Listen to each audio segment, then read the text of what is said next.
Hey, what's going on out there, YouTube family? This is Samuel Legger here representing Team JVS. I'm back here again for another movie review. This is a Netflix film. I apologize why I look like this. I did go outside. But I'm talking about the movie called The White Tiger. I'm going to read the synopsis on this. An ambitious Indian driver uses his wit and cunning to escape from poverty and rise to the top.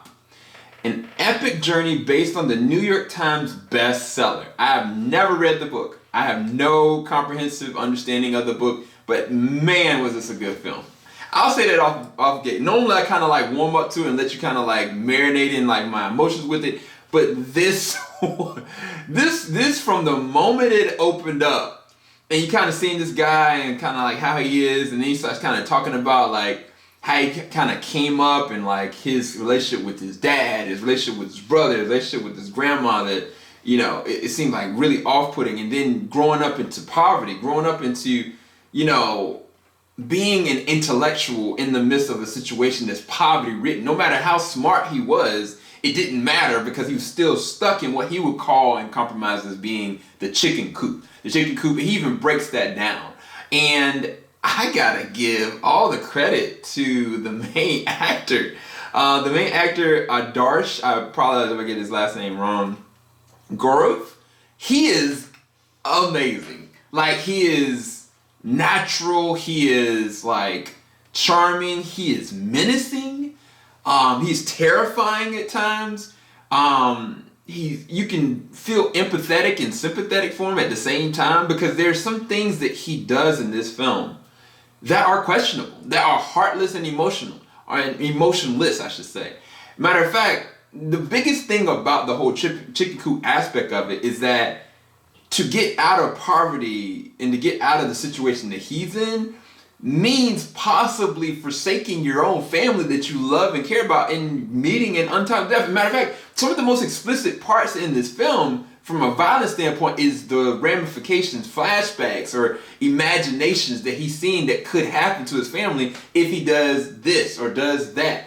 No matter what, throughout the film, Balaram, he is continuously used. Not just like as a servant used, like you go and you wash the toilet, you go and do this. Like, no, like you scrub my feet, you scrub my legs, you take the fall for this, you go and put yourself in this compromising position so I don't have to feel it, or I'm going to treat you like dirt and you're going to accept it. Like, there's no civil liberties as to what and which he can do. The thing that actually makes this more engaging is when you have the character Pinky in this one, played by I don't know how to pronounce her name, Priyanka, I believe, Priyanka Chopra. Most people would have seen her, last movie was it in Baywatch?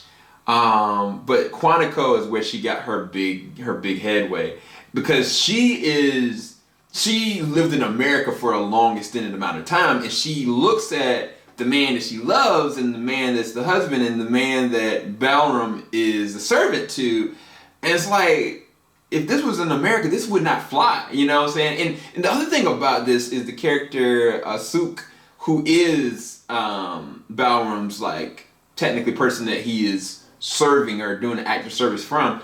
He goes through a lot of different dimensions as a character, because in the beginning, like he drinks the Kool-Aid of what his wife or fiance is saying. He very much so is empathetic to Balaram. He very much so does understand when the ways that people treat him is wrong. But progressively, as he starts to come into power, as he starts to come into his own, you start to see a spiral happen on both of these men. Like, one, Balaram is spiraling up. Like, he's already hit rock bottom. But Asuk is spiraling from where he was, that, you know, was a good person. He starts to spiral a different way. And then that intersection is it's a road, man. It is a road. Matter of fact, the way that they even shot this, the locations that they went to do it, and as well as the production value and cinematography, it's amazing. Matter of fact, like, I was kind of like, yo, this looks like it was shot in America, but it was shot on location where it was supposed to be, and it embraces the culture of the situation. Like, it wasn't like a fleeting type of film. Like, I dare I say this might be one of the better films that Netflix has put out. Like this was a 9.5 or a 9 out of 10 for me. I was impressed by it. I was heartbroken by it. I was completely caught off guard by the third act. How I was kind of like, okay, yeah, I'm hyped up now. Like it's a different range of emotions that the story allowed you to, and that's a big part of it from the director and the writer, Ramin Bahrani. I believe the book was written by Aravind Adiga. I apologize, I'm getting the names wrong. I apologize for that. But this was well written. If you've read the book, I think that I would go back and read this book, to be quite honest with you. I'm really curious to see how the book ends versus how this actually technically bookends. Play on words there.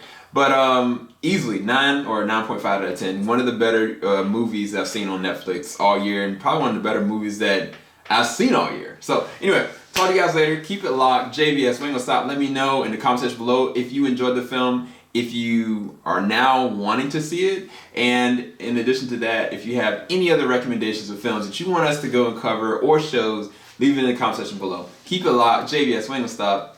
Peace, guys.